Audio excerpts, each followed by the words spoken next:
Hello, and welcome to So You Think You Can Rule Persia, the podcast where we rate and review all the kings of Persia from Diocles to Yazdegerd III.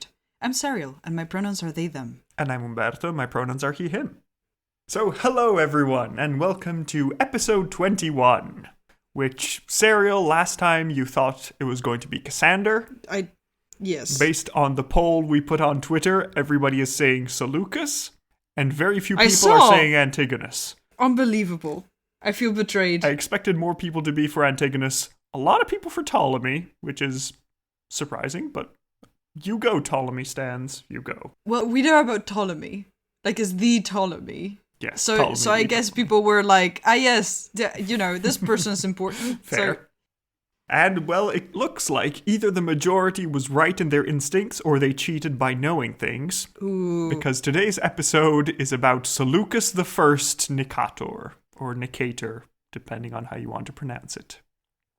Oh, okay. So can you give me a bit of a recap on who Seleucus is? Well, not for me, but for, our audience who might have not listened to the podcast for a week or even more. So, who is this man? We'll go through it in detail, but to give you just an inkling of who Seleucus is.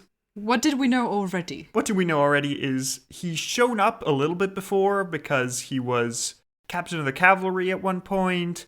He became the satrap of Babylon, then lost Babylon, then sort of got it back, and then I stopped talking about him because we had to look at baby Alexander have a horrible end. Yes, which was the most important bit in that episode, obviously. So, yes, now we have Seleucus Nikator. Serial, can you extrapolate anything from his nickname? Can you write it down so I can see how it's written? Yes.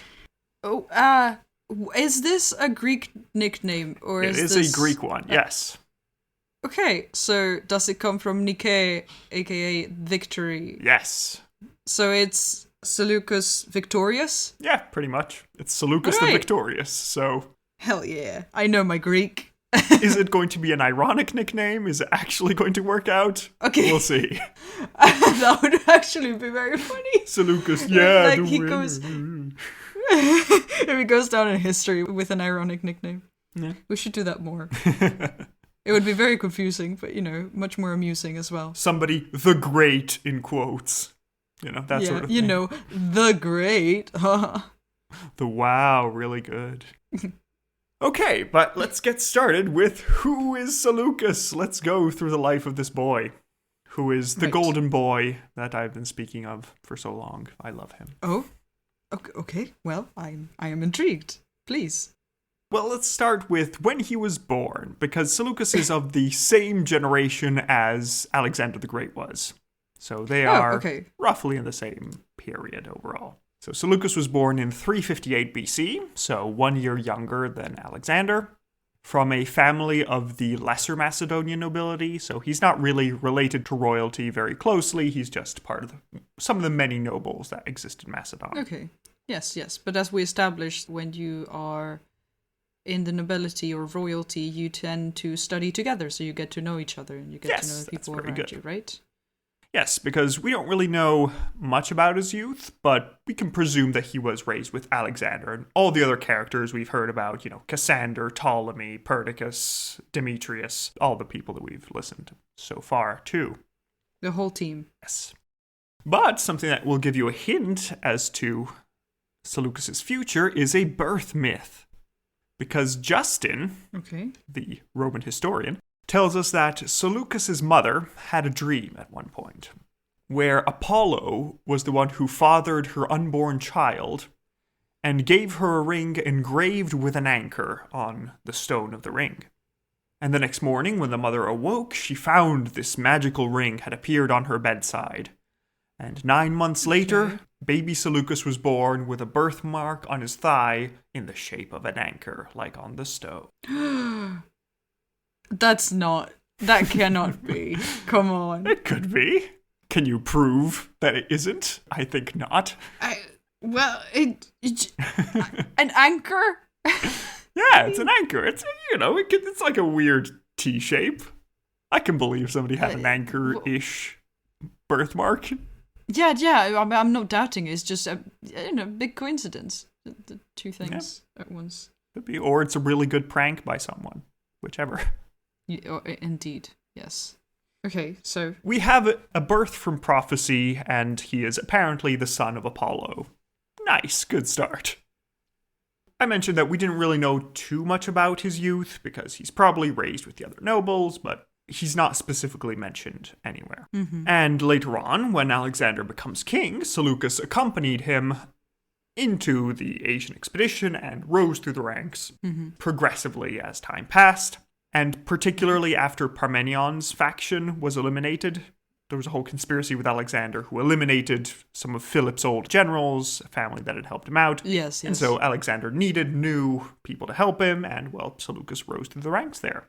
And the first historical information we have about him is in India in 326, where he was then appointed as captain of the elite phalanx called the Silver Shields. Ooh, okay. Fancy name. That's pretty good. Mm-hmm.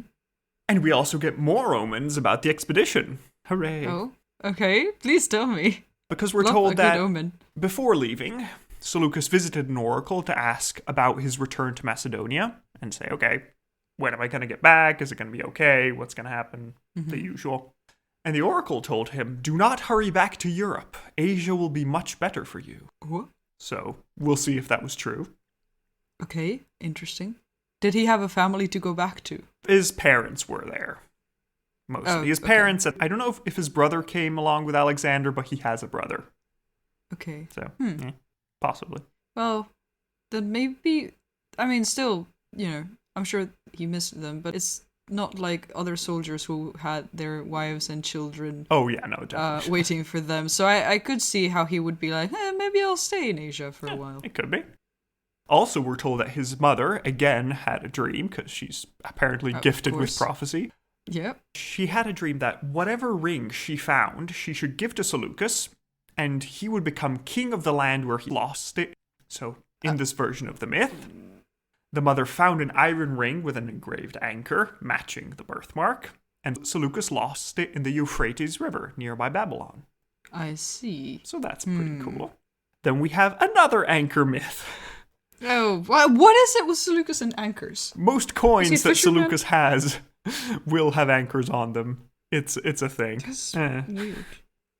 Yeah, so this other omen is that when Seleucus was returning to Babylon one time with Alexander, he stumbled against a stone, and digging it up to find out what the deal was, he found out that, well, it was an ancient anchor. So some of the soothsayers thought, oh, this is a bad omen, you're going to be stuck in one place, you're not going to be able to move. It's bad. Right. Yeah, anchored to the ground. Yeah. But Ptolemy, yes, that Ptolemy, said, no, it's not a sign of delay, it's a sign of safety, because ships are only anchored in port when they're all safe and secure. So, good reason. Awesome.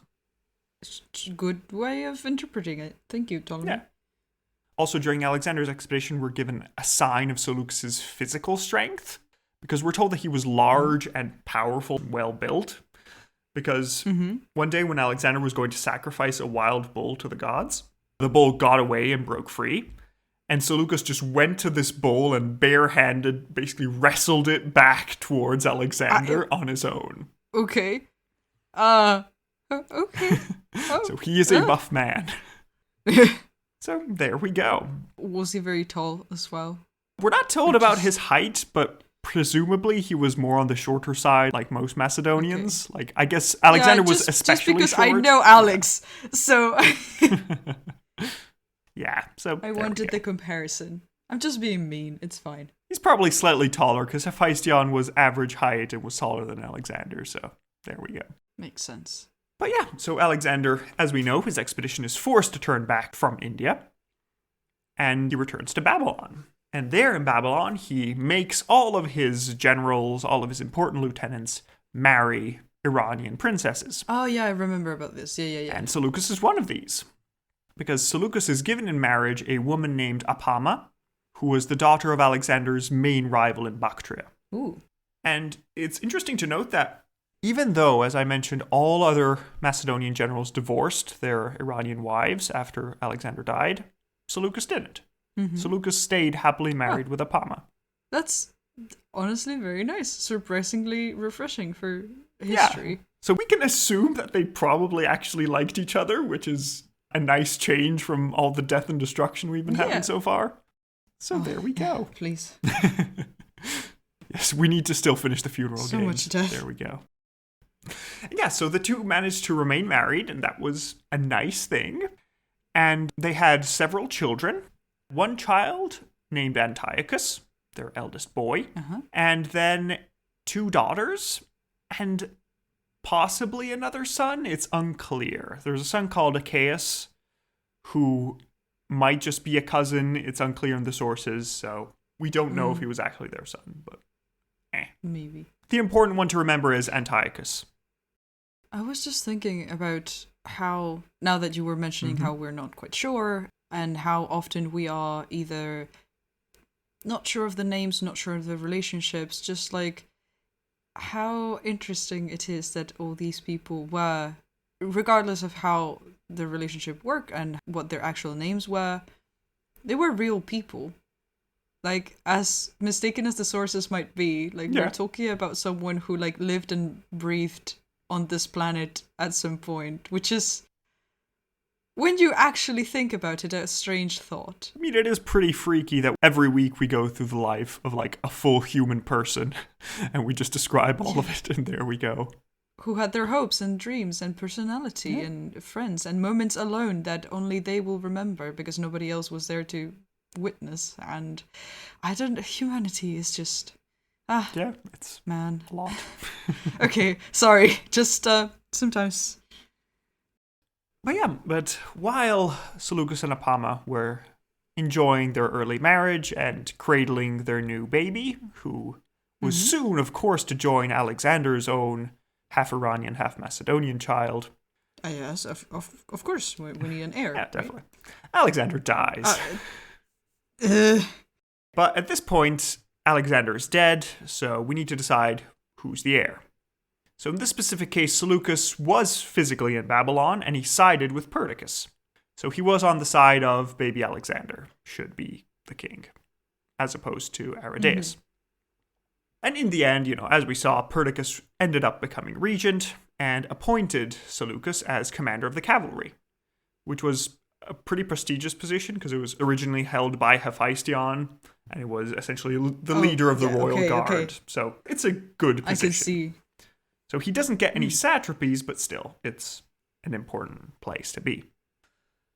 And then after this period, we lose track of him for a few years until the First War of the Diadochi, where he follows Perdiccas all the way to Egypt, and he is one of the 3 people who end up murdering Perdiccas and basically handing over the reins of power to Ptolemy. And this is the beginning of a long relationship between Seleucus and Ptolemy. But then we move on to the Treaty of True Paradisus, where there's a new redistribution of power, and Seleucus, in exchange for having killed Perdiccas, manages to obtain the satrapy of Babylon, which was second in prosperity only to Egypt, so this is a really good deal for him. He managed to really climb his way up. And we're told that in the next years he administered Babylon well enough with respect for local traditions, and the people seemed to like him, and he was a good governor overall. We then hear from him again during the Second War of the Diadochi, when Eumenes was passing through. Right. But Seleucus refused entry to the city of Babylon for Eumenes because, well, he just received news that Philip Aridaeus had been murdered by the side of Eumenes, and so was getting mixed signals, and he decided to leave it. So off Eumenes goes to his death. Bye-bye. Sorry, you were cool. But then we have, in 315, something that we touched upon briefly last time, is that Antigonus, who was essentially now the lord of most of the Asian part of the empire, who was starting to behave more and more like a king, as opposed to just a satrap among many. And we know that that is dangerous. Yes, very much. Every time. And so he passed through Babylon and was hosted by Seleucus. Of course, they're colleagues, they're working together. Yeah. But a conflict broke out soon, because Seleucus had punished one of his sub-governors for some minor crime, while Antigonus was around. But Antigonus was then very angry at Seleucus because he said that, well, since I've been appointed as general over Asia, I should have been consulted in this matter because, well, Babylon's in Asia. You are my subordinate. Surprise. So, he's sort of showing his hand that, yeah, Seleucus isn't just a colleague. He is technically a subordinate. But all with a smile, you know. Yeah, it's fine. We're all friends here. Yeah, so Seleucus now, having heard news that some other satraps that disagreed with Antigonus ended up murdered, or at the very best deposed and exiled, Seleucus decides that maybe we should get out of the way before things get dirty. Slightly. Yeah. Be smart. So Seleucus took his family and escaped Babylon before he met with an quote-unquote accident. Right. Just, tumbled down the stairs or something. Yeah, it happens. And so he ran off to his old friend Ptolemy, because, they've known each other since childhood, and he was nice to him in Egypt, so great. And Seleucus brings Ptolemy the news of Antigonus overreaching his power, or Antigonus wanting to become king. So this is what eventually starts the Third War of the Diadochi, so the Third Civil War. Oh, here we go. About a decade. Because we needed another one. Of course. So there we are. At the beginning of the war, Seleucus is given command of Ptolemy's fleet. He is given 100 ships, with which he resupplied the besieged city of Tyre that was holding on for Ptolemy, that we mentioned last time. And he also patrolled the Aegean Sea to stop Antigonus's forces from crossing into Europe, making sure that that part of the alliance was sort of safe. Mm-hmm. And then Seleucus also helped Ptolemy's brother in taking back Cyprus from the Antigonid forces, which was quite an advantage in controlling the sea in that whole area. So, great, good news. But we then next hear of Seleucus on land, when he is inside Ptolemy's army in the closing years of the war. Because if you remember, Ptolemy defeated Demetrius, the son of Antigonus, and moved up north into Syria. Mm-hmm. And it might have actually been Seleucus that recommended that Ptolemy, who was usually more cautious, actually attack Demetrius rather than waiting to see how things go. So he was helping out in the command there. However, we saw that Antigonus then returned to the area and Ptolemy started retreating back to Egypt. But Seleucus didn't follow him here.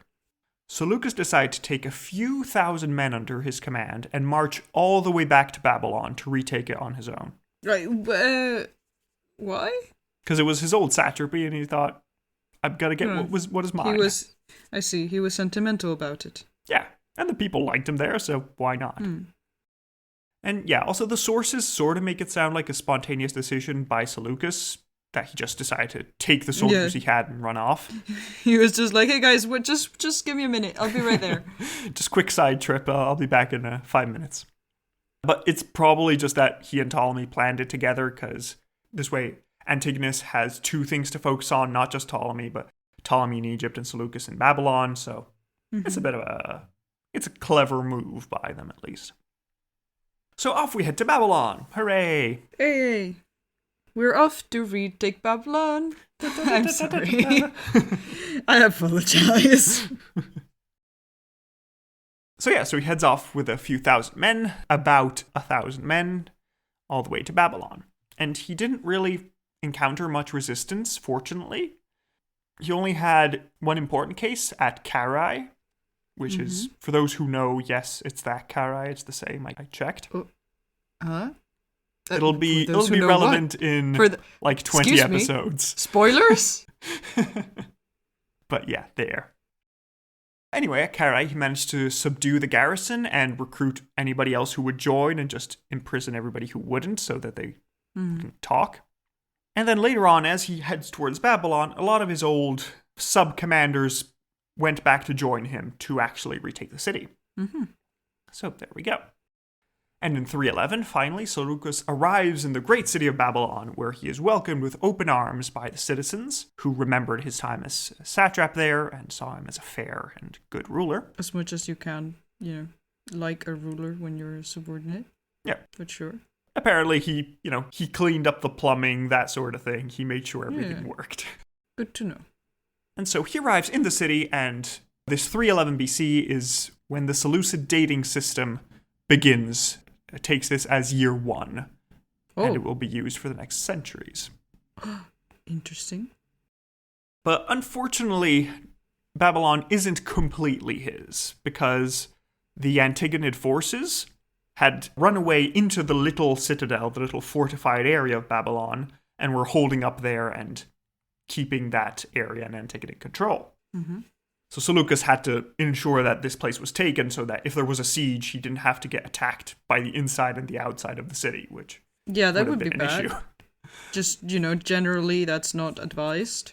Yeah, pretty much. So he decides to lay siege to this little citadel, and unfortunately, the several months that it took to force it to surrender sort of deprived Seleucus of an element of surprise because, well... Because, it took some months. Yeah, Antigonus now knows that Seleucus has taken Babylon, and he can also make sure he actually takes back the citadel. And actually, Seleucus receives news that an Antigonid army, about 6 times his own, is coming from the eastern satrapies towards him. Uh-huh. So that's not great. Good news. So to make sure that at least all of Babylon is his, he decides, okay, enough of this starving them out crap. Let's just storm the citadel. Sure, we'll lose more men, but we need to have everything in our control for this to work. Time is of the essence now. Yeah. So they storm the citadel and actually finally take control of all of Babylon. So great. But Seleucus, still the army 6 times his size coming towards him. Mm-hmm. So he needs to figure something out. So he took 3,500 of his men and crossed the Tigris River before the Eastern army arrived. So they didn't get to use the river to their advantage. Yeah. Also, he sent out a few spies into the Eastern camp to spread the rumor that actually Seleucus had run away and left Babylon and the road was wide open. Right. So the Antigonid commander started being a bit more lax, saying, well, if Seleucus ran away, what's going to happen? We're not going to get ambushed, are we? That would be ridiculous. How could this be a trap? They would never. When have the Greeks ever used tricks to defeat their enemies? Never. That's not a thing. Yeah, they've never made horses to capture cities. That would be silly. So Seleucus managed to take advantage of this situation, and with a specifically chosen group of soldiers, he launched a night attack on the Antigonid camp, specifically targeting their leaders. A night attack? Yes. In the dark, so nobody could see. In the darkness of night. So, from the darkness, out comes Seleucus and his men, who kill all the officers who had loyalty to Antigonus, and they leave all the soldiers who don't really have any loyalty to anyone as long as they're paid, intact. So, the next morning, all the officers are dead, and Seleucus says to the army, hey, I have money. Do you want to join my side? And everybody joins. Surprise. So Seleucus now has 20,000 soldiers at his command. That is hilarious. I love that his problem was, oh no, they have a way bigger army, and his solution was, yoink, my army now. Mine. Yes, Uno reverse card. There you go. Yeah. My army. Hilarious. So now he actually has a significantly sized army that could actually reasonably face Antigonus and his satraps. So, awesome. So Seleucus now, at this point, quickly takes the southwest of Iran, including Persia, which is why he's our ruler of Persia for today, and then appointed his own satraps in the place of the ones that had been killed in the previous battle, the ones loyal to Antigonus. So everything is looking very nice for him. Antigonus is preoccupied with war in the west. He has beginning to take control in the east, and everything seems to be looking good. But now that Seleucus thought everything was going well for him, it stops, because 311 is when the peace in the west is concluded, because the big civil war ends, and Ptolemy in Egypt, Lysimachus in Thrace, Cassander in Macedon make peace with Antigonus, who technically controls most of Asia, but is now in contrast with Seleucus. Right. The problem here is that now Antigonus has only Seleucus to focus on. So that's a problem. So Antigonus sends his forces to the east to try and take back Babylon. Fly, my pretties! All the flying monkeys, there they go. Sorry. I don't know why we are... This very episode Wizard is, of Oz today. Yeah, Wizard of Oz themed. I don't know why. I'll ask my brain about it later. But as Antigonus sent his forces east, all the other, the other important players, the other successors, let's call them that name, they hear news that Seleucus is doing really well and Antigonus is weak. So 1 year later, just after the peace, Ptolemy attacks Antigonus and starts the fourth war of the successors. Oh, yay! Hooray! I was wondering who would be the one. Oh, we love it. I am so... Will we live to see the peace? Maybe. Maybe not. I'm so done. But not I'm so done. Obviously, I don't have to live through it, so that's great. Imagine the people at this time. Yeah. Just they have to be so done with this ridiculousness. Pretty sure they'd all be very done with this. But hey. Yet another one. Okay, well. But in the meantime, Seleucus had never made peace, so he continued campaigning in Media against Antigonus' man. But Antigonus' son Demetrius finally arrived in Babylon to besiege the city, much like Seleucus before him. Right. However, as the Fourth Civil War started up again, Demetrius was called back towards the west to try and deal with that, because Seleucus was a minor player, wasn't going to hurt anybody compared to Ptolemy. And so when Demetrius goes away, Seleucus manages to sneak back towards Babylon and defeat the less competent commander that was left in his place. So, excellent. Awesome. Then the next years are a little bit hazy, but what we know is that baby Alex IV is killed, as before. Yes. And there's no real king. Everybody's sort of pretending that Alexander IV is still alive and king, but... Yeah, because they cannot deal with the fact that, they're in trouble again. Yeah. So they're just you know what? We're just gonna pretend. We're just gonna, Yeah, it'll be fine. Don't worry about it. Don't worry about it.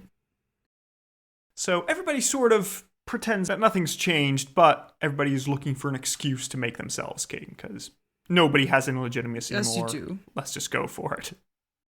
Yeah, it's your chance. Might as well make some lemonade from these lemons.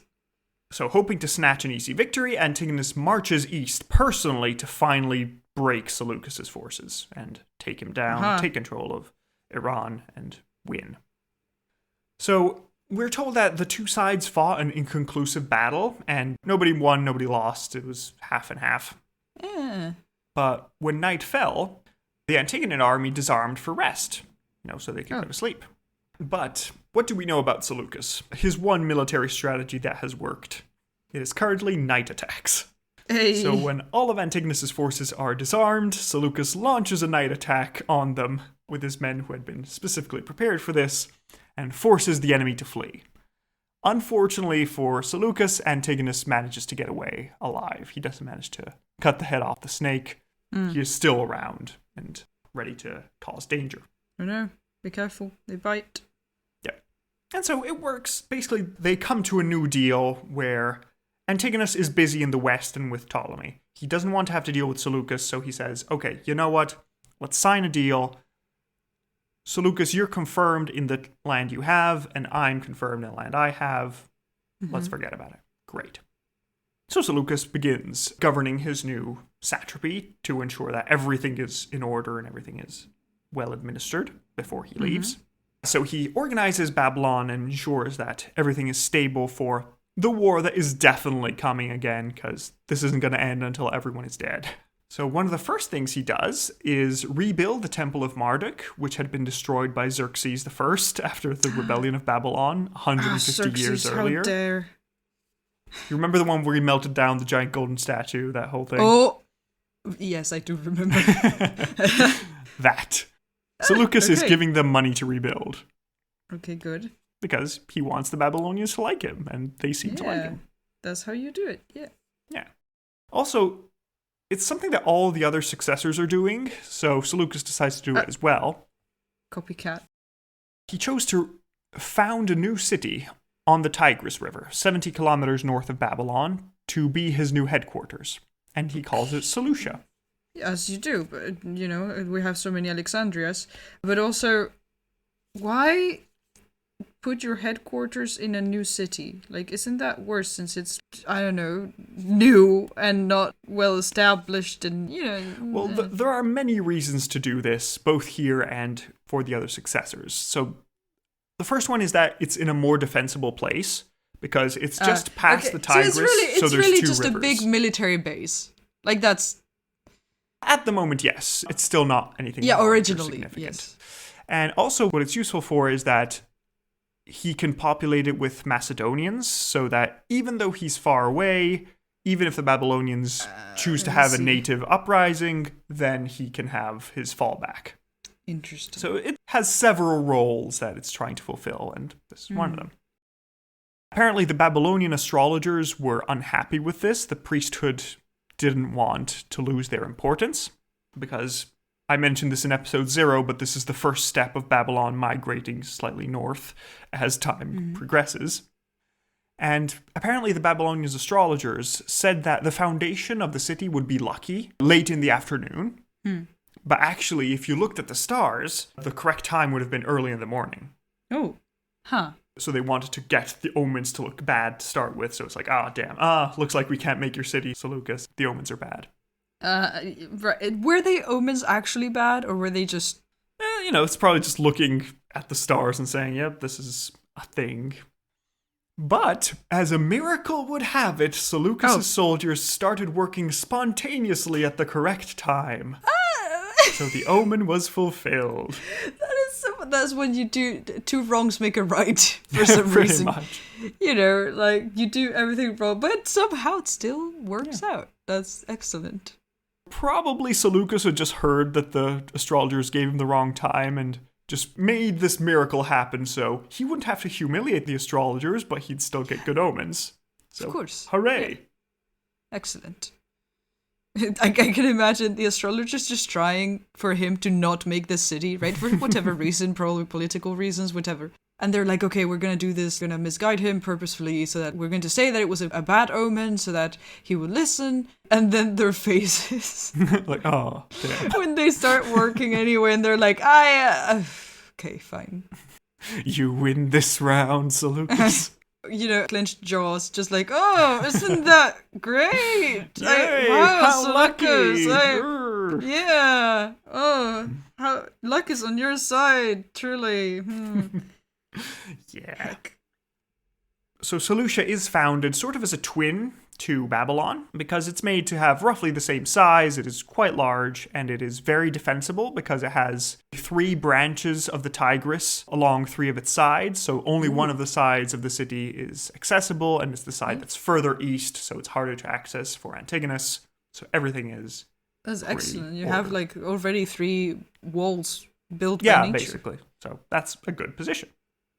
Mm-hmm. But now Mesopotamia has been settled, and while Antigonus is in the west fighting other people, Seleucus decides that he is going to take control of the eastern satrapies, which were sort of a weird neutral area. Mm-hmm. And in 2 years, Seleucus manages to take all of Iran, he takes all of Bactria, both through a combination of military power and through diplomacy, because, well, his wife is Bactrian. Apam is from there, so he has family connections, so great. Awesome. Hooray. But it seems that at this point in the East, the situation was pretty chaotic, with everybody sort of breaking off semi-independently. It was a mess for everyone, really. But Seleucus manages to bring them back into his own growing empire. And then in 306, he arrives all the way to the Indus River, where he finds that things have changed, because it's time to conquer all of India. It's time to conquer all of India. Most of India. Because that guy, Chandragupta Maurya, has decided to create the first Indian empire. Good timing. And has begun expanding to the west. And there he interacts with, well, the places that were nominally under the control of the Macedonian Empire, and were now technically under Seleucus' jurisdiction, although it's kind of unclear. But there, these 2 sides clash, and we don't really know if it was a significant war, or if it was just like a minor skirmish and they decide to make a deal. But in the end, we know that after about a year of this minor conflict, the 2 rulers decide to reach an arrangement. Oh, okay. Because in this case, Seleucus is going to surrender all the lands south and east of the Hindu Kush, which is basically the center of Afghanistan, roughly, in modern day, including the Indus Valley. Okay. And in return, Chandragupta is going to have a marriage alliance with Seleucus. Some say marry his daughter. With Seleucus himself? Who knows? Write your fan fiction. Oh, I would love fan fiction about this, honestly. I mean, I'm sure there is. I trust the internet. Listen, there is a lot of very niche fan fiction, but I think you are reaching the limit of what niche, like, where fan fiction can reach. Audience, you know what to do. Oh, please send it to me. If this ever exists, please tag me. Please definitely do if you write it. But in exchange for this alliance and this land, Chandragupta gives Seleucus a gift of 500 war elephants that he can use in the wars to come, which is a pretty nice deal. Yeah. So overall, yeah, this is a good deal for both of them because on the one side, they both get a nice, easily defensible border because they have this whole massive mountain range, basically drawing from the Himalayas, which is significant. So it's hard to invade either way. Mm-hmm. And also, for Seleucus to control the Indus River Valley, he would have had to constantly cross this Himalaya-sized mountain range. It was just very not meant to hard be. hold. Listen, sometimes just give up a couple cities. Yeah, pretty much. Okay. And in exchange, Seleucus gets to have his army strengthened, and his eastern flank is safe and secure. Mm-hmm. And in the meantime, Chandragupta's western flank is secure, and he can just move on to invade south. And everyone made Everybody new friends. wins. Yeah. It's great. Awesome. Hooray. Honestly, I'm very impressed by this. Like, it's surprisingly agreeable and strategically sound, and I love it. I guess they got along. Pretty much. So it's all pretty cool. Now is when you break my heart by telling me that Chandragupta betrayed our boy and stabbed him in the heart. Nah, actually, the Mauryas are pretty honorable dudes. Like, Chandragupta's grandson, Ashoka the Great, is going to just become a full-on pacifist and convert everyone to Buddhism. It's a cool story. This is very cool. When are we getting a podcast about this? I would love to know more. There are only 3 kings with good sources, but I'd be happy to tell you more about those 3 kings in future specials. Who knows? Mysteries. Okay, stay tuned. But now Seleucus has to bash some skulls in the west. As you do. Because he hears that, well, Antigonus has been fighting, and surprise, surprise, Antigonus had decided to throw away the royal charade and had taken the title of king after defeating Ptolemy in a naval battle. And with this royal title, he was also technically claiming the whole empire because, well, there's only ever been one king, so there is that messaging going on. Yeah, we don't do the sharing thing here. Yeah. But seeing this, all the other successors, Lysimachus in Thrace, Cassander in Macedon, and Ptolemy in Egypt, all declare themselves kings after whatever victory they could gain. Because that's what you do. You're king, no, I'm king. Not I'm king. Yeah, because, everybody's a king now. Let's just fight to the death for it. Great. And coming back, also Seleucus thinks, okay, well, I don't want to be a satrap of one of these losers. I'm going to make myself king. Yep. So Seleucus, it was just a logical conclusion of it all. Yeah, it was broken already. It was broken when Alexander breathed his last. Now we're just making it official. And now, death match. Fight. Yes, and now the reckoning has come. Plutarch also tells us a little cute story about a feast held by Demetrius, the son of Antigonus and heir, where all the invited people toasted to Kings Antigonus and Demetrius. And instead, Admiral Ptolemy, the treasurer Lysimachus, and the commander of the elephants Seleucus. The audacity. Yes. Also, Cassander wasn't important enough to be mentioned in the toast. Unbelievable. Shots fired. Somebody's going to have to die for this. I'm fanning myself right now. It's pearl clutching all around. Yes. But apparently, Seleucus had a good laugh at receiving the news and just prepared his army to crush the enemy. Yes, very funny. Unsheath sword. Unsheaths 500 elephants he received. That's true, I forgot. So there we go. Unsheaths 500 elephants. What the hell? So Seleucus heads west to try and join the other satraps. We've decided a final war. It's the other kings now, not satraps. So it's Antigonus, who is trying to take all the empire, versus Seleucus, Ptolemy, Lysimachus, and Cassander. Yeah. So Seleucus heads to the west. And by the way, just so Roberto from History of Georgia and Tsar Power is happy.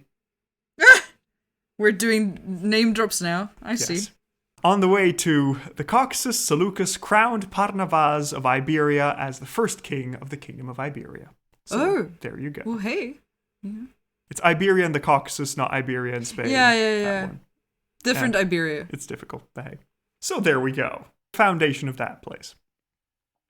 But yeah, so now all the kings are ready to throw down. And it looks like one climactic battle is forming up, because Ptolemy, as is his usual, is staying pretty reserved in Egypt, holding his position, using his navy to take coastal areas. Mm-hmm. Cassander is hiding off in Macedon and has sent some of his soldiers to Anatolia. Okay.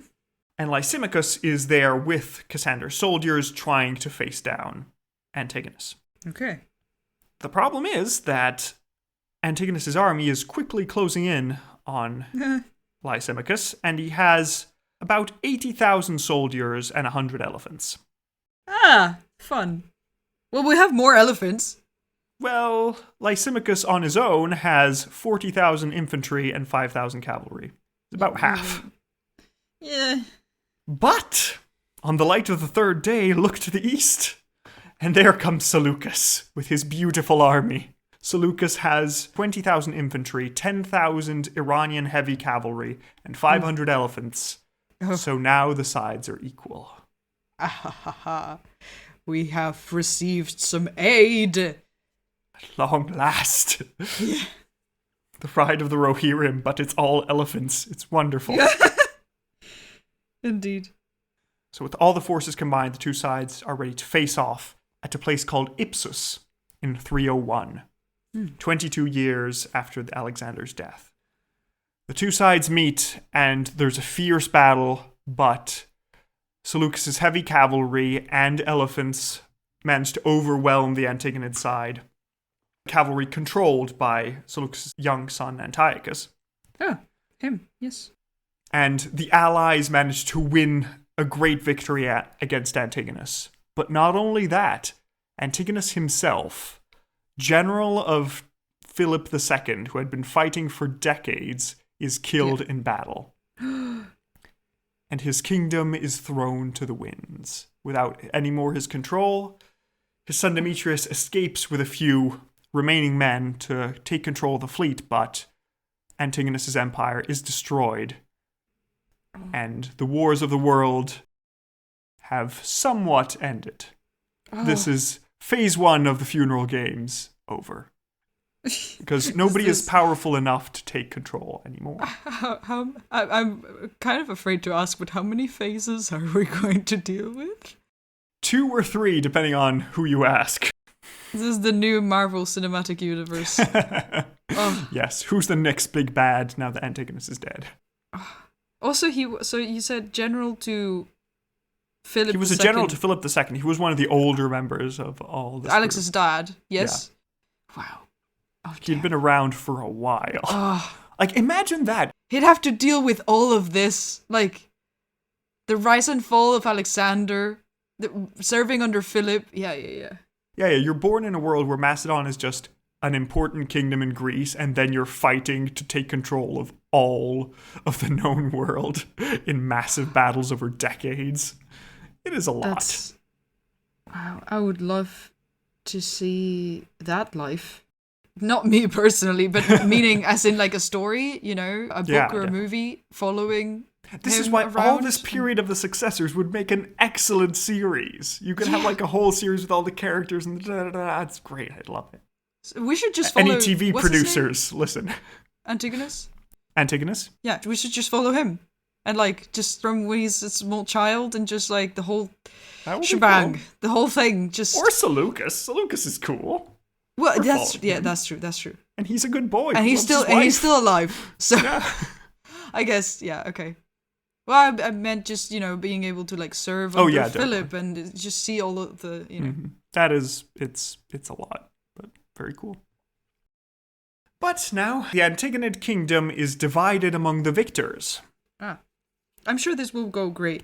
Yeah, everybody's going to agree and not argue at all. I mean, we've been agreeing all these last 3 decades. We've been agreeing so hard. You have no idea how hard we've been agreeing. So, Seleucus and Lysimachus are the only kings who are there on the field of battle. Mm-hmm. So they decide that, well, Lysimachus was the one that risked most here. He was the one who would have lost everything. He supplied most of the infantry. So Seleucus says, okay, you can keep most of Anatolia. Oh, that's very nice.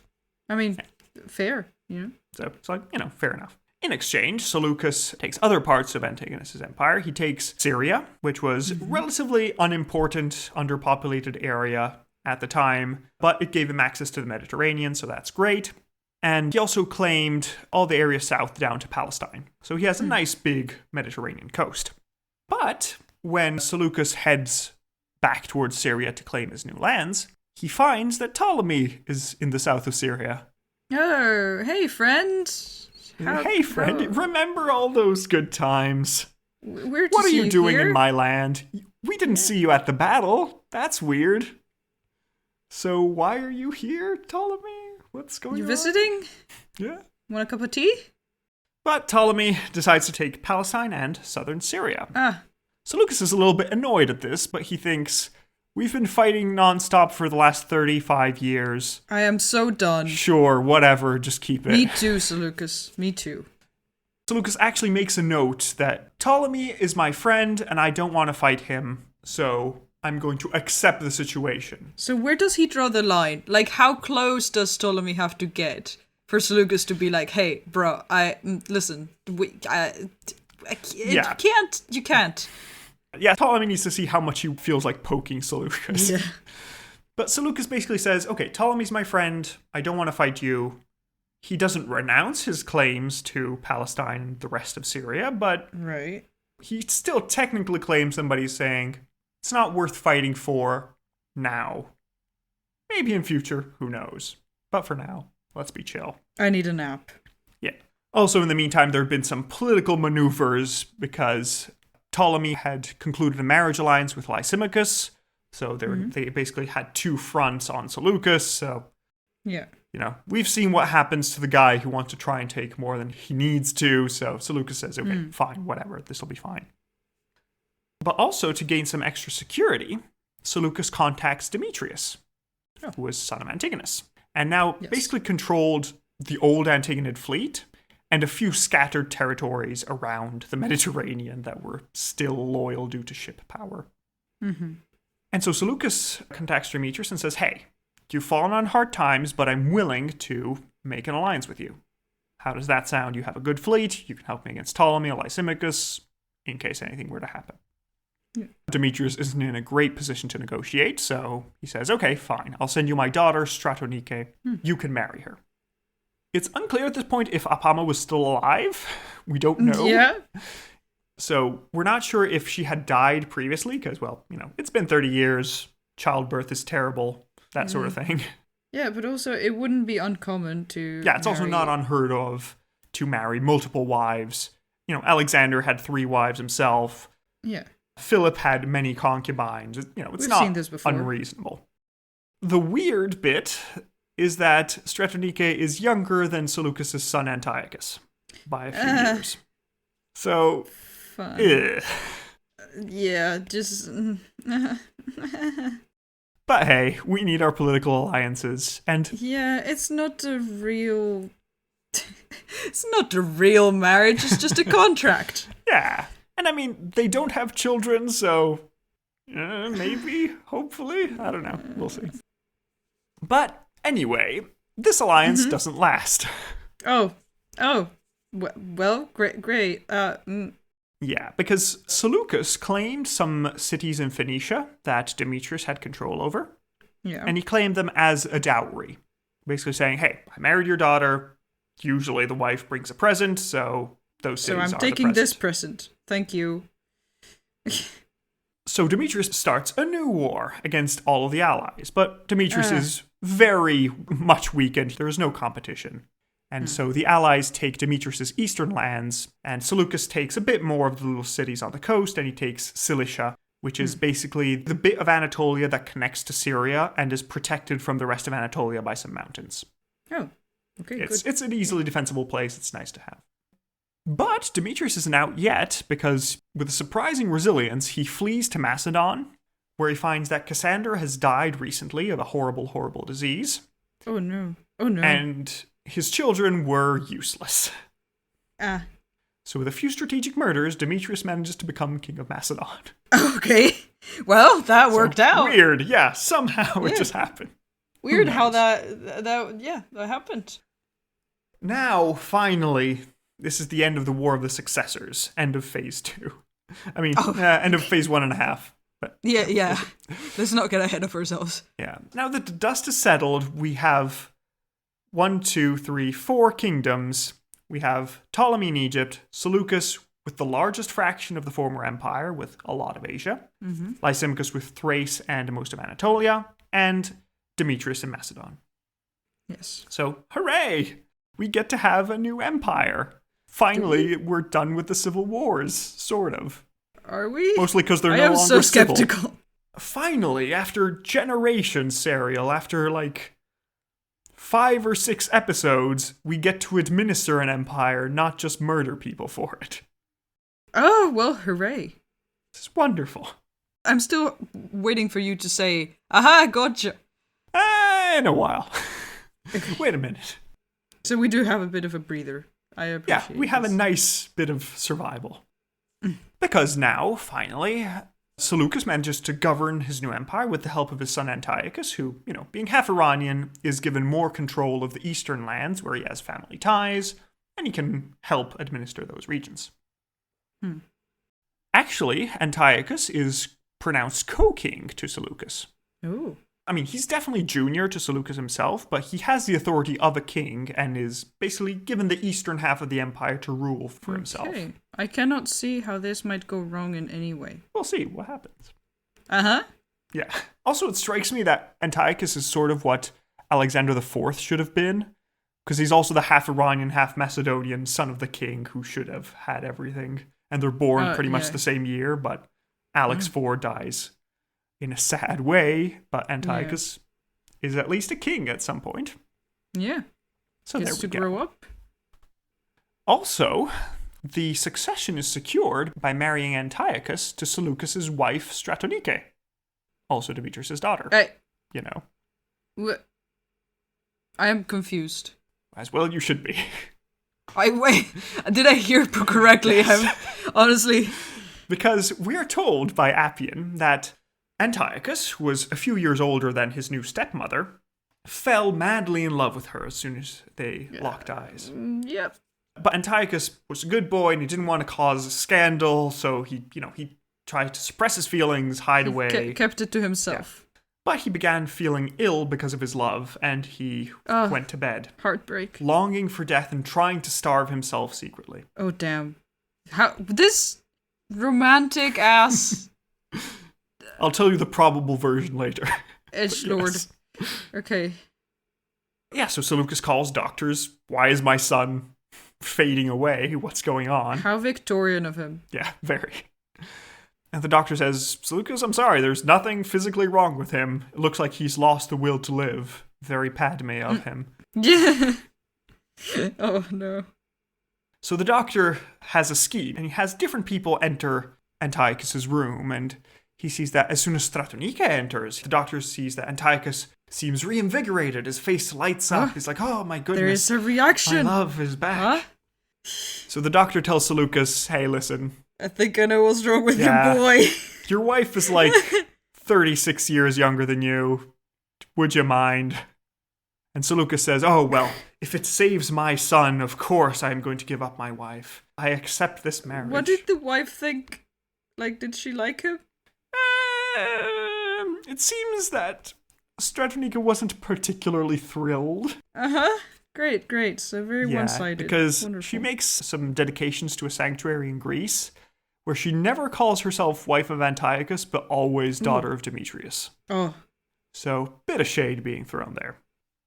But more cynically, the marriage has two purposes, more cynically and realistically. On the one side, now that Demetrius owns Macedon, if Stratonike can get access to Seleucus's Macedonian soldiers, right, she could have influence and sort of help Demetrius come back and take Syria. So that's dangerous. If she marries Antiochus, she's shipped off to the east, where far away. It's unfamiliar. She won't be a threat. And secondly, it sort of helps the succession because Antiochus isn't going to have a baby brother that will threaten his claim to the throne. It's just going to actually secure the succession because, well, Antiochus is going to have his own children, so the line will continue. So, good to see. Right. This is very weird, wibbly-wobbly, timey-wimey. There's a lot of stuff, yes. It's very messy, but it's going to get messier, you know. Fun. Yeah, okay, well. We've had brother-sister marriage, stepmother marriage. It's at least not blood-related, I guess. Yeah. Slightly better. Yeah, no, I'm more concerned about, like, you know, I mean, this is not new, but about nobody asks the wife. No, because not really. That doesn't matter. We had one functional relationship with Seleucus and Apama. Let's not get greedy. Yeah, I guess I was getting greedy. I'm sorry. I apologize. How silly of me. Yeah. Also, an interesting thing in this marriage is that there's some parallels to Cambyses' marriage, because anticipating opposition to this weird match, Seleucus used the same argument as Cambyses when asked to marry his sister, because he said that when the king does it, it has to be right. But compared to Cambyses, Seleucus at least adds that it's right if it serves the common good. So since this is securing the succession and ensuring that my son doesn't die of starvation, it is a positive. We're finding better arguments. Yeah, it's in this philosophical discussion. And so now Seleucus heads off to govern the empire itself, where he keeps up a lot of the old Achaemenid satrap structures. And he ensures that, you know, the military authority and the administrative authority are separate, so rebellions are made more difficult, everything is nice and mosaicked and helpful. Yes, you do. And he begins to found a lot of cities to establish a Macedonian presence in the Far East, because he calls for different refugees from Macedon, which is at war again, but they're far away. So if people want to have like a few years of peace, come to the Seleucid Empire. We're making new cities. Imagine coming all the way over and then like instability starts here. Fortunately not. Surprisingly, this is a relatively peaceful time. So he founds a lot of cities. As I mentioned, Seleucia on the Tigris gets pumped full of Macedonian population who comes there. Old veterans are allowed to retire with land and riches. Everything is quite nice. That's really nice. Yeah, I'm sorry. I keep being like, you have conditioned me to just be on my toes. It's been a bad time. Constantly. It's fair. When are things gonna go bad? When is it gonna go wrong? Close. But yeah, so besides Seleucia, also Seleucus begins a massive project of urbanization of Syria, which was, you know, a pretty unimportant area so far, but Seleucus wants it to be his Mediterranean-facing area, and he wants it to be really important and really well set up. Yeah. So he founds many different fortified cities. He ensures that it's very difficult to pass without having to pass these new cities. And also he founds two important cities, one called Seleucia in Pieria, which is going to be where the tombs of a lot of the Seleucids are going to be. Oh, and just next to it, serving as its more inland counterpart, is the city of Antioch on the Orontes. Ah, I know this one. Yes, if you've ever heard of the city of Antioch, this city is it. It's being founded now.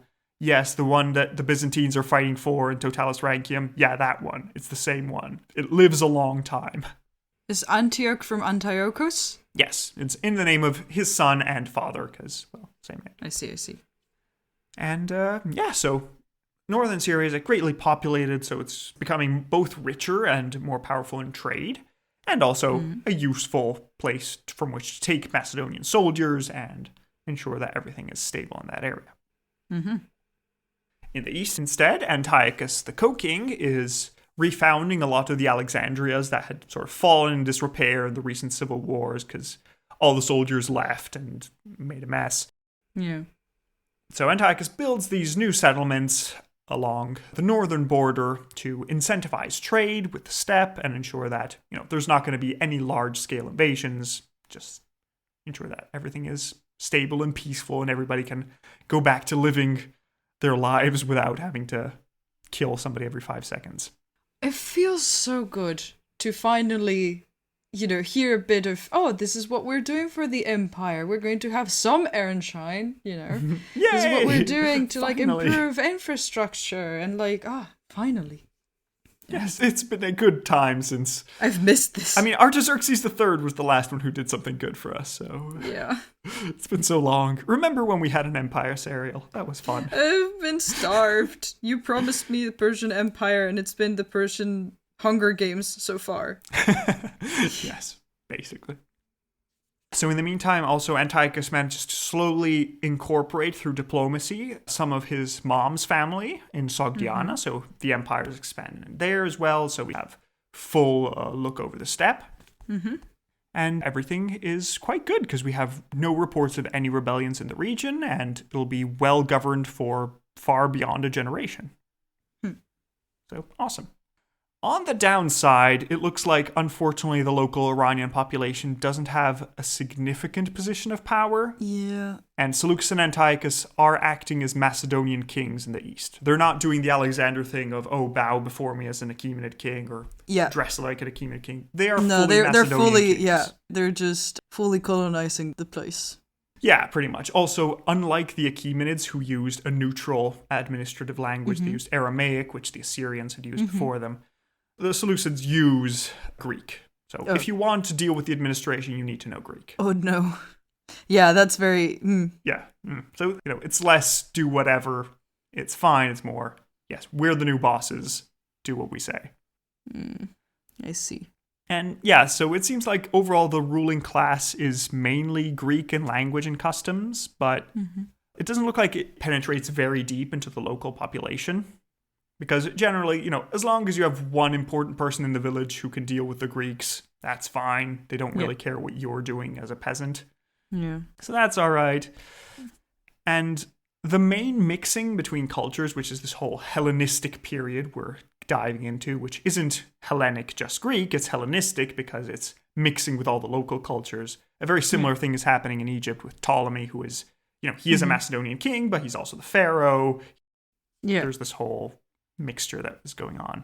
And the main connection that we have is in the cities that are being founded, where the local aristocracy and the Macedonian aristocracy tend to sort of mix together and to interface with the new Seleucid elite. So we do still have some of the local population from Babylon, Syria, Iran, who can rise in the administration, but it's generally not the very highest levels. It's like you can have governors who are local indigenous people, but they're not exactly going to reach to be the key advisor of the king or the general of the largest army, that sort of thing. Right. So I was going to ask, since, of course, we're following the royal line of whoever is controlling the Persian part of the empire, right? But technically there are 4 kings right now. I guess they all made their own kingdom, so it makes sense. I was just wondering, are we going to have an episode for each of them? No. I assume not. Yeah, I assumed as much, but I don't. It's just so strange that it is everything. Everything is interconnected. Everything comes from the same place. But now it's split apart. Anyway. Yeah, the empire is broken, but if you want to hear more, listen to the Alexander Standard. They're covering everyone. Oh.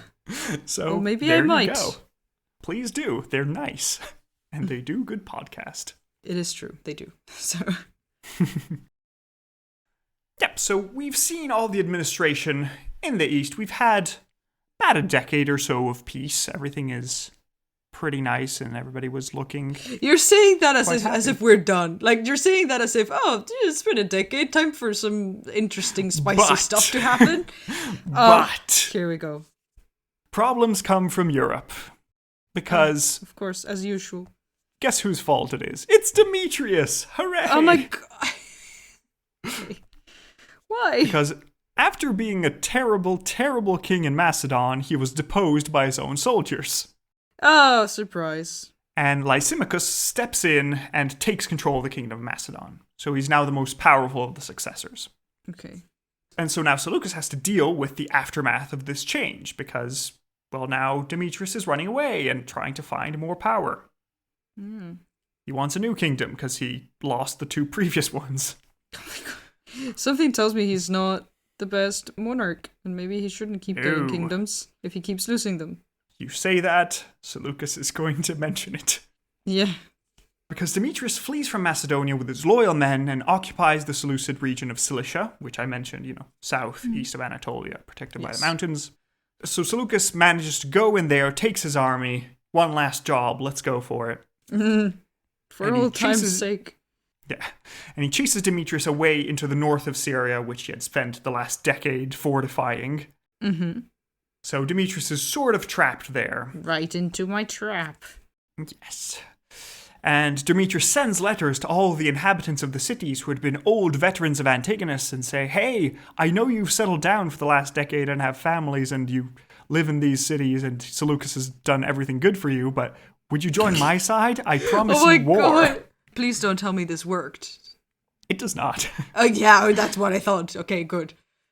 Nobody wants to join him. They said, listen, we've been fighting for most of our lives. We just have a good thing here. Please leave. Why would we? Yeah. So Demetrius tries to mount a night attack on Seleucus. Oh, night attack. But this is Seleucus we're talking about. He was born in the night. He was born in the darkness. He is the night. And so Seleucus' forces were ready all night and managed to face Demetrius the next morning. And here Seleucus did the coolest thing that anybody has ever done. Oh. And I love him and he is the best. He is so wonderful. I'm listening. We're told that the 2 armies are facing off. It's Seleucus and his army, Demetrius and his army. Seleucus is on his horse, fully armored, ready for battle. He then decides to just get off his horse, take off his helmet so everybody can hear him correctly, drop his weapons, have only a wicker shield with himself, and just start marching towards Demetrius' army with all of his men staying behind. I like very cool looking, very badass of you. Suicidal, but yes. And Seleucus shouts to Demetrius' army, and I quote, "How long will you be so mad as to follow the fortunes of a bandit who is almost starving, when your merits could find their reward with a king who reigns in affluence? You could share with him in a kingdom, not depending on hope, but actual possession." He's basically telling them, what are you doing siding with Demetrius? He's lost everything he's ever gained. I'm building an actual kingdom I've been administering peacefully for a decade. Who do you really want to side with? Literally, guy just pulled the card of, we were just chilling over here, guys. Wouldn't you rather, why? Why must we war? Seriously, do we really want to do this? At which point Demetrius' soldiers start chatting to each other. Chatting gets louder. Demetrius looks around, takes a horse, and starts running away. As all of his army defects to Seleucus and says, yeah, fair enough. Please give us a nice place in your new cities. Everybody seems to be having a good time. Yeah. So Demetrius tries to escape, but soon he finds that there's nowhere really to go because he's trapped on all sides by the new cities. So he surrenders personally to Seleucus, where he is taken as prisoner and offered a comfortable imprisonment, but no longer a king at last. We also get notes that Lysimachus offered Seleucus a large sum of money to kill Demetrius, because he was technically a claimant to the throne of Macedon, that whole thing.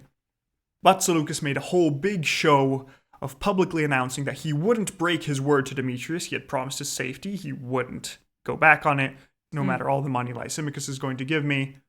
I will treat him with dignity because there we go. Of course, my heart and hope to die. Yes. And a few years later, Demetrius will drink himself to death. Because, I mean... How did you think it was going to end? It could have ended a lot worse for him. Honestly, yeah. He got it much better than he deserved, I guess. Yes. So now we have only 3 successors left. We have Seleucus, with his empire, Ptolemy, Egypt, Lysimachus, with most of the West. All of them are now somewhere in their 70s. It's been a while. But we have one last drama before we leave the stage. Ah, good. The golden years. Yes. Please tell me. Who doesn't want to enjoy their 70s with drama? Yeah. So Ptolemy's eldest son, Ptolemy Karaunos, somehow had lost the succession. He wasn't going to succeed Ptolemy, his younger brother was going to. It happens. So Karaunos went over to Lysimachus's court because he was his brother-in-law. You remember the old marriage alliance? They were connected that way. But Karaunos wants his own kingdom. He doesn't understand why his brother gets a kingdom and his father gets a kingdom, but he doesn't. He's the eldest. Why not? So Karaunos manipulates the old Lysimachus into executing his heir. Oh. By saying, oh, he's going to betray you, whisper, whisper. What? But it's your heir. Don't. But he does. But you should, come on. You didn't suspect. I guess. Yeah. He's an old man. He's probably just tired and wants to be done with this. That's very fair, honestly. So Karaunos' nephew is now the heir to Lysimachus' kingdom. So very nice. And Karaunos himself maneuvers himself into a place where he can take control of the kingdom of Macedon when his nephew takes the throne eventually. It's going to be soon. It'll happen. In the meantime, Ptolemy, dies of natural causes in Egypt. Surprising everyone, he managed to die of natural causes. Oh, yeah. Probably the only man of this generation to do so, yes. But there we go. That is very fair, yeah. But now, Egypt is unstable because it has a new king, Ptolemy II. Lysimachus' kingdom is in chaos because the heir is dead, there's a new sort of heir, and there's scheming in the court. So Seleucus looks at his helmet in his office, nods one more time, puts on his helmet, gets ready for one last fight. Oh boy.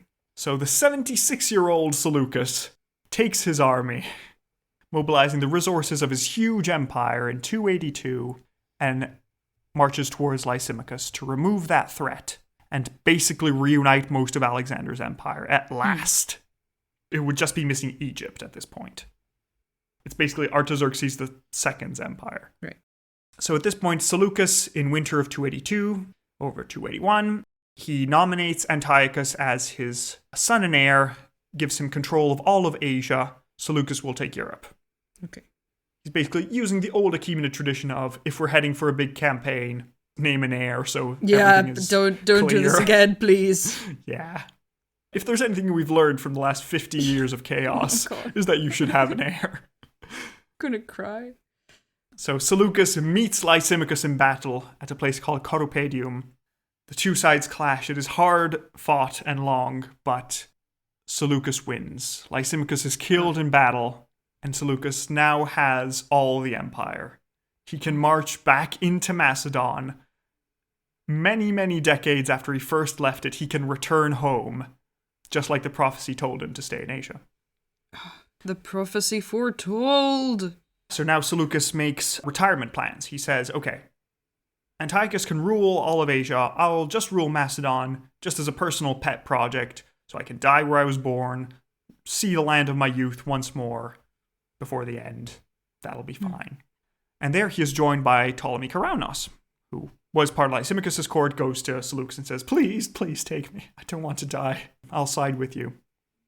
And so he takes him along for the first crossing into Europe. They finally land on European soil in the city of Lysimachia, which Lysimachus had founded, clearly.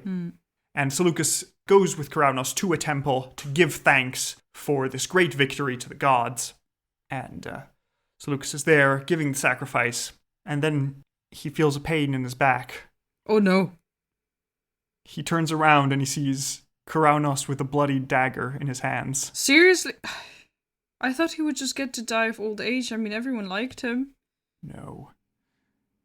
At one step away from retaking Macedon and getting home at last, the prophecy had warned him not to return to Europe too soon. Yeah. And the prophecy was right! Yes. So Ptolemy Karaunos runs away, finds some loyal soldiers, makes himself king of Macedon, and poor Seleucus dies there in the temple, so close to reuniting Alexander's empire at last. And the last person who could do this in history.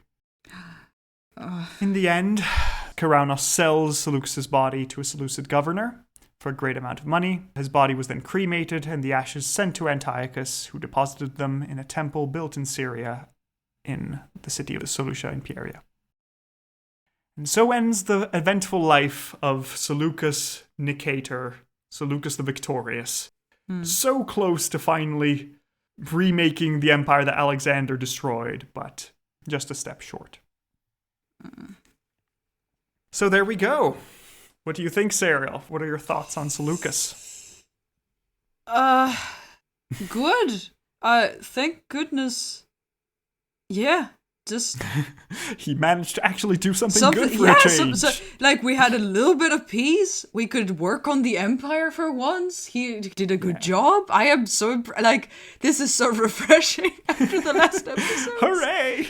I'm so it's glad. Been so dark for so long. I understand why you like him. Yeah. Yeah. Also, this is the end of phase 2 of Alexander's funeral games because, well, all his successors are dead. Anybody who knew Alexander is dead now. Wow. Now, everybody's been born in a world where the Achaemenid Empire didn't exist. Nobody remembers the Achaemenids anymore. Oh no. So this is the new normal. We'll see what happens then. And just for anybody listening who's wondering, phase 3 ends when Rome comes and destroys everything. So we'll get to that in a few episodes. Several episodes. Okay, I am ready to rate this man. Okay, let's get ready to rate Seleucus I, Seleucus Nikator. So our first category is final moments. How interesting was his death? Being stabbed in the back by the son of his friend just as soon as he was about to achieve his greatest ambition and retire. He was one day from retirement. Awful! It's Come terrible. on. It's interesting, but it's terrible. Yeah. I feel so bad for him. He was so close. Yeah. I'm going pretty high, honestly. I'm impressed by it, even though I would rather he Because of the pain? ended better. Yes. Yeah, I'm a 7-ish. I'm willing to go up or down. What are your thoughts? Because it's a murder, it's in a dramatic moment. I'm actually might go for 8, honestly.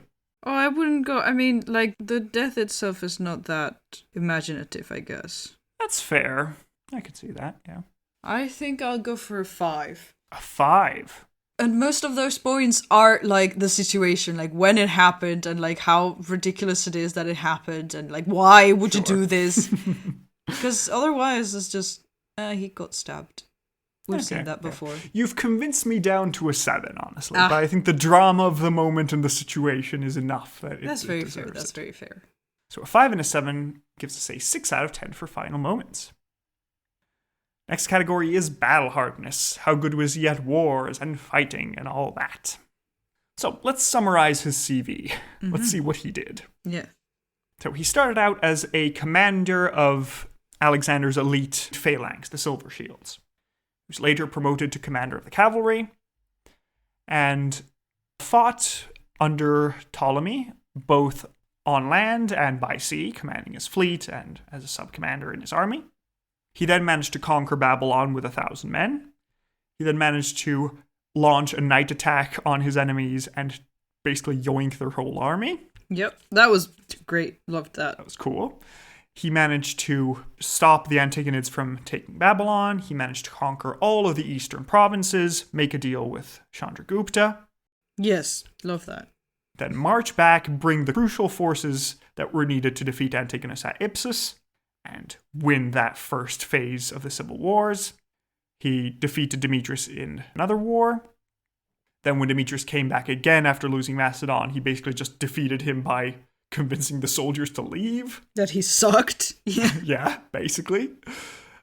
And then he won the final battle of Corpadium against Lysimachus and took what remained of the empire by the spear. Yeah. He doesn't really lose anywhere significant. Ever. Yeah. He's won everything he's managed to do against some pretty significant odds, especially at the beginning when it was just like him and a few buddies. So I'm very impressed, honestly.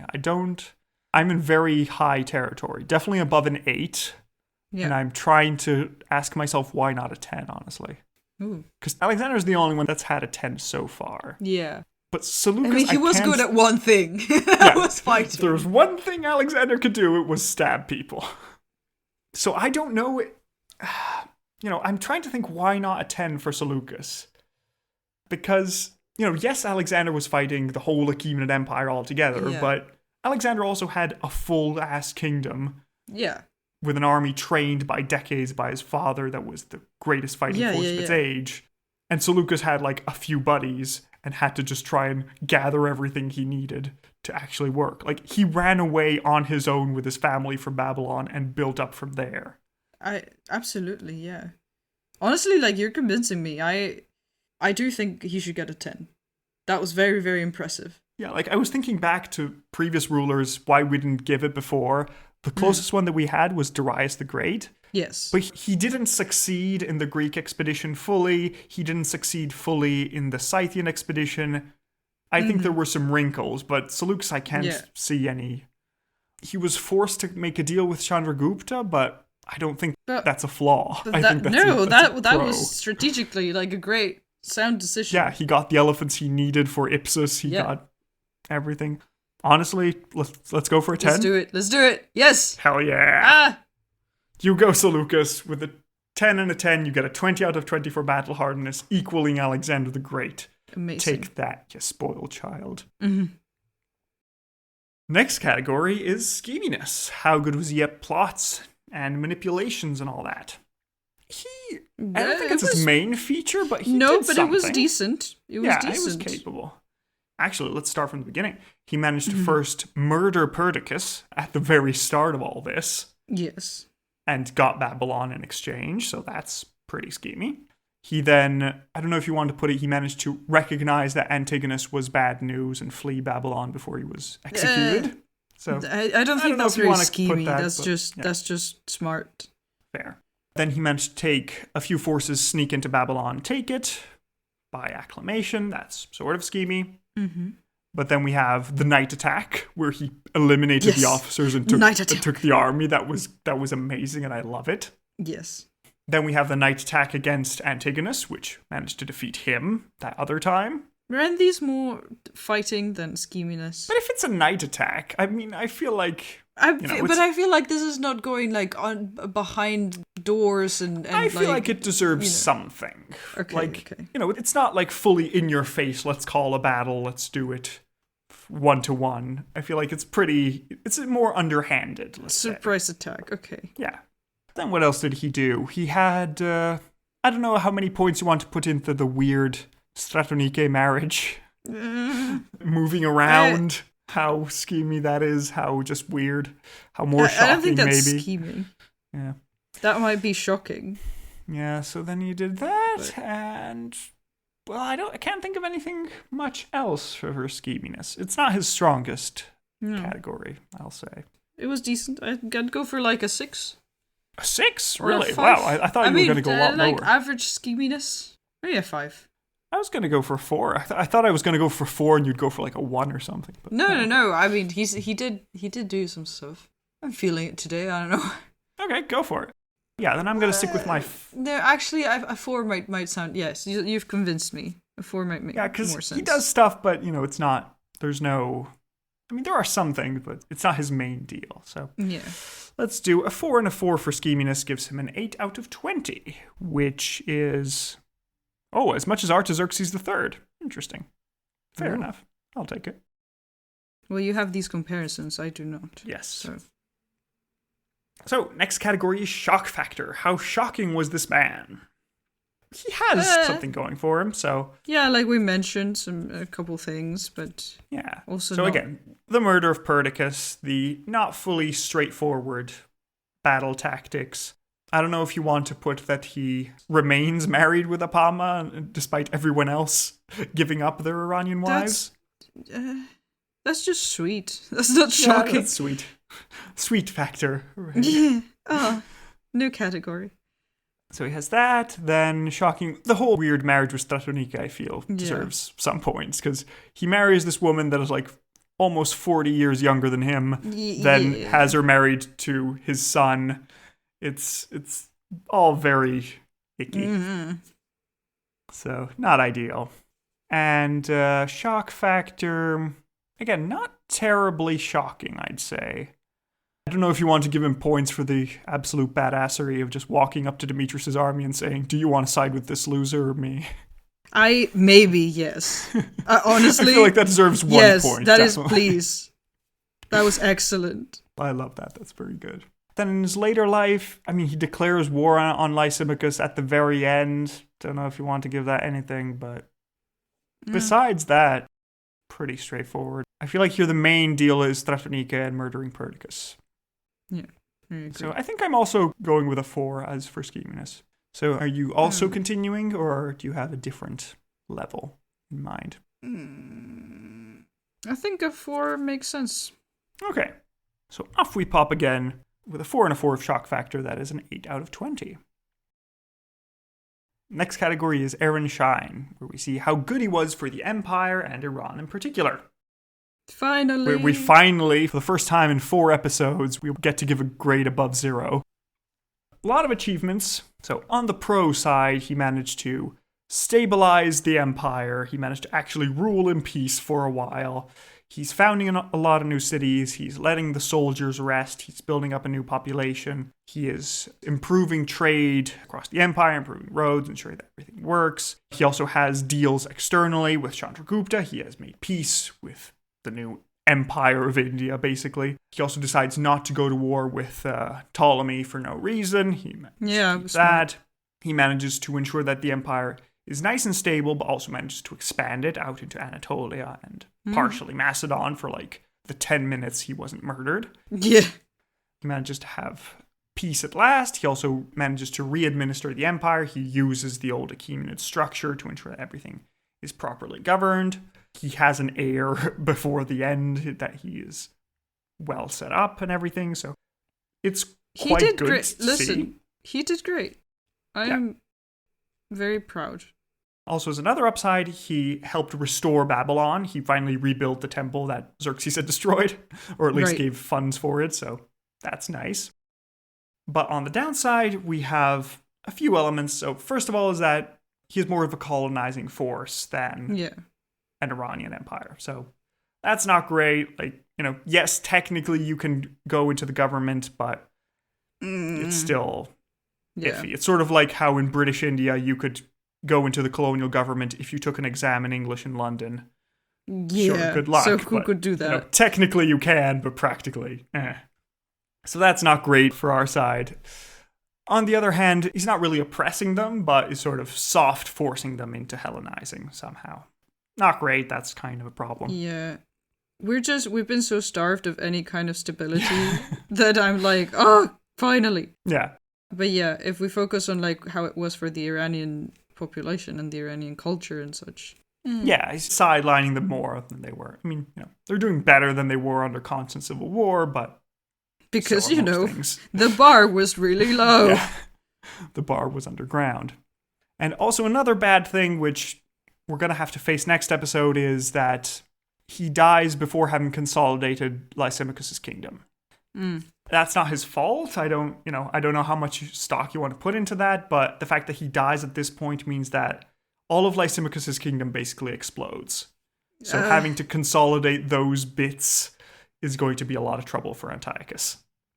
Well, I mean, I would argue that it was not his plan to die, and it was Definitely also not like he did not expect to, so it's not like he could prepare. I was about to say that Alexander also didn't plan on dying young, but Seleucus planned for an heir. He ensured that before the expedition, he gave all powers in Asia to his heir. He just made sure that the transition was as smooth as possible. I don't think he could have prepared any better for that. So I'm willing to give it like half a point if I'm undecided, but nothing major. So overall, I'm quite impressed. Definitely not a 10 because he's not Cyrus or Darius the Great. So could have been better. I think I'm hovering on an 8-ish. Because yes, it's good. I think if he had been an Achaemenid king, definitely 9 or 10.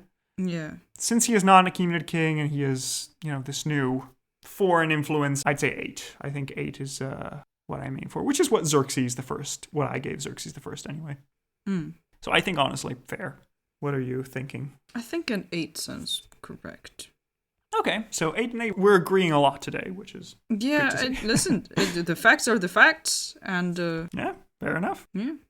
So with an 8 and an 8, Seleucus gets a 16 out of 20 for Aaron Shine, which is, well, the best score since Artaxerxes III, but that wasn't difficult.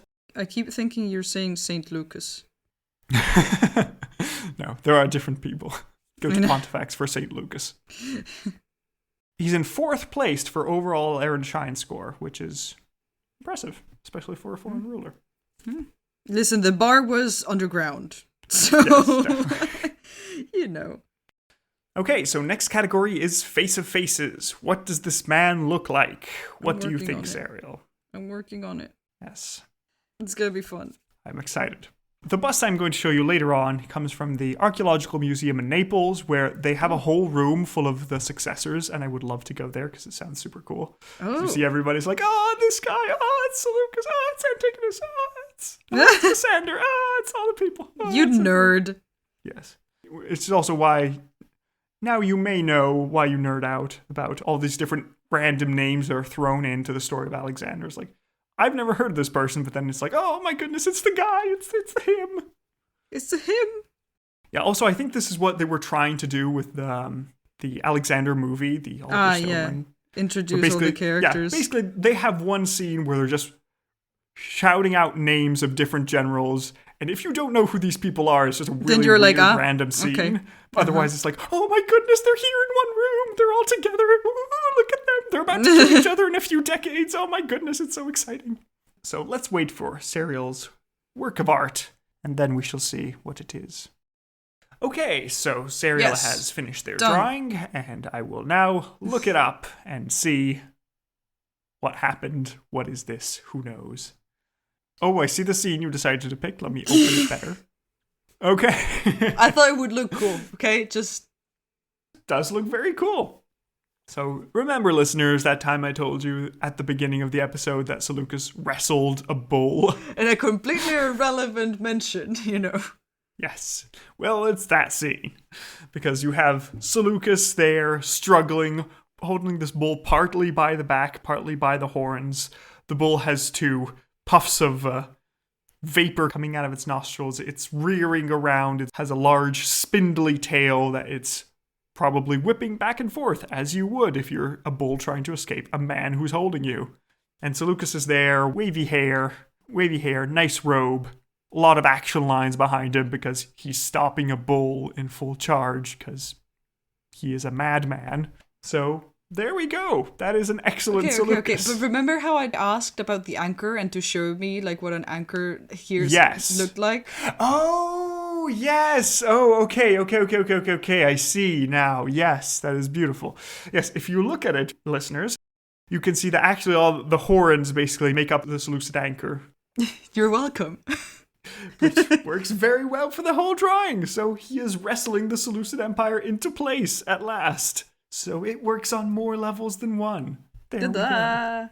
Very cool. Thank you very much, Serial. Sometimes I have an inspired day, and it actually works out. And now let me show you his bust. In Naples, it is a bronze copy of a Greek original, as most bronze copies are. Okay, here you go, Serial. Please describe what our boy Seleucus looks like. Very stout lad, like a wide face, very square-like. As all Macedonians apparently have. Yeah, slightly shorter than I've given him. He was a younger man. Yeah, I guess. And strong features, sunken eyes, protruding chin. I like this face. It's a good, strong look. I like it, yeah. It's like, it has a lot of personality. I am a fan. Actually, I quite like that. Very nice. Okay, so now we need to put a point value to it. How nice do you think this portrait is? Is it a contemporary portrait? It's a copy of a contemporary one, so... Well, yeah.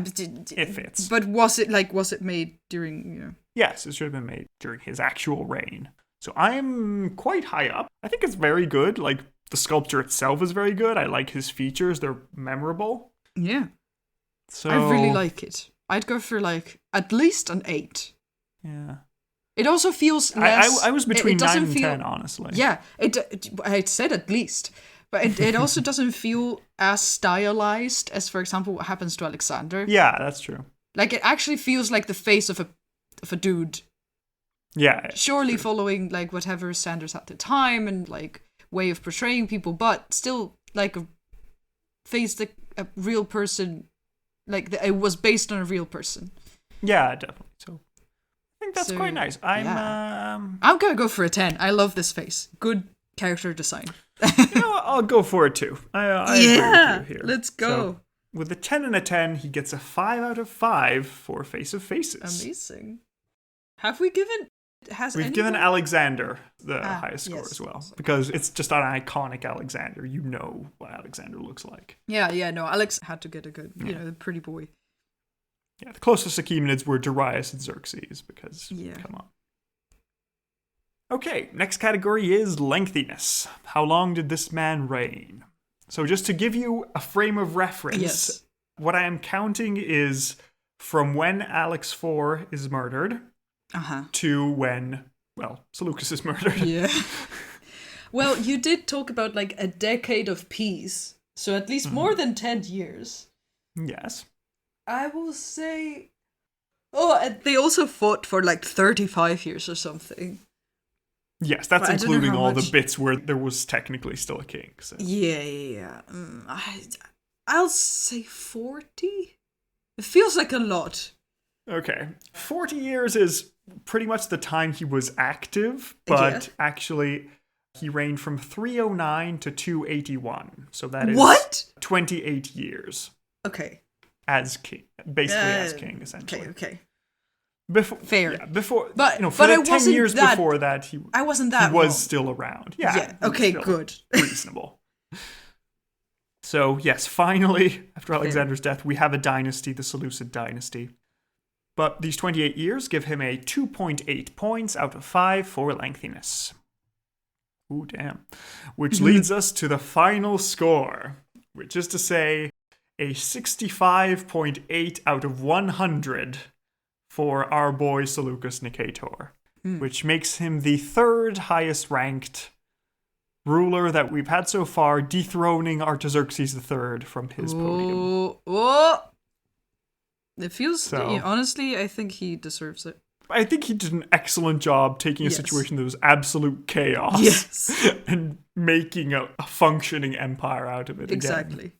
Like, that's very good. And he's also schemy. He has a bit of scandal in there, peppered, which helps, unlike Cyrus, who was too good for this sinful earth. So I think congratulations, Seleucus, on inaugurating the 60s Club. Indeed. So there we go. But we have a final question on, is he really that great? Is he powerful enough? Is he impressive enough? Successful, victorious enough to be called a Shahanshah? Or is he just a Shahanna? I think, honestly, I am all for it. I think he's relevant enough and I enjoyed this. I mean, he does such a difficult thing with like the cards that he was dealt.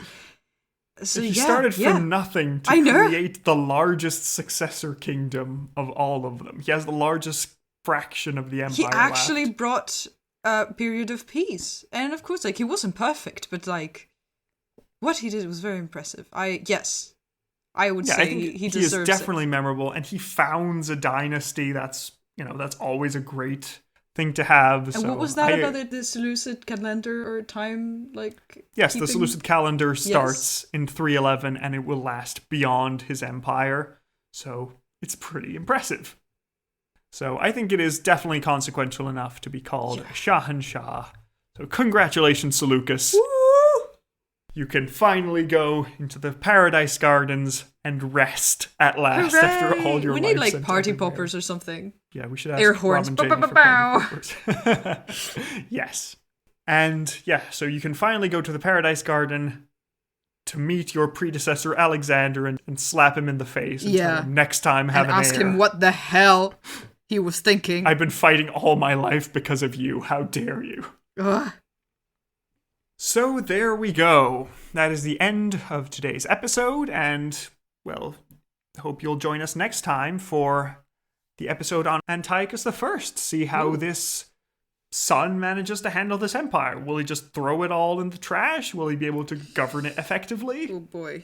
We'll see what happens. Who knows? I am nervous about this. Yes. However, to find out, you will have to wait a little bit longer than usual because the holiday season is coming up and we have a lot to do and we would like a bit of a vacation. So we will be taking a 3-week hiatus and we will see all of you in the new year, 2023. Yes. Hope you all have a good holiday season, whichever holiday it is that you celebrate. And even if you don't celebrate any holiday, enjoy the fact that there's a solstice and finally the sun is coming back. Thank goodness, it's been so dark. Yes. And if you're in the southern hemisphere, enjoy the sun. It's probably nice there. Yeah. If during this holiday period you have nothing better to do, why not leave us a review and tell everyone else who is on their holidays looking for a podcast to listen that, hey, we exist and we're actually nice. Well, we try to be, you know. Thanks, everyone, for the nice comments, and take care. And we will see you very soon. Bye. What was that? Bye. Okay, bye.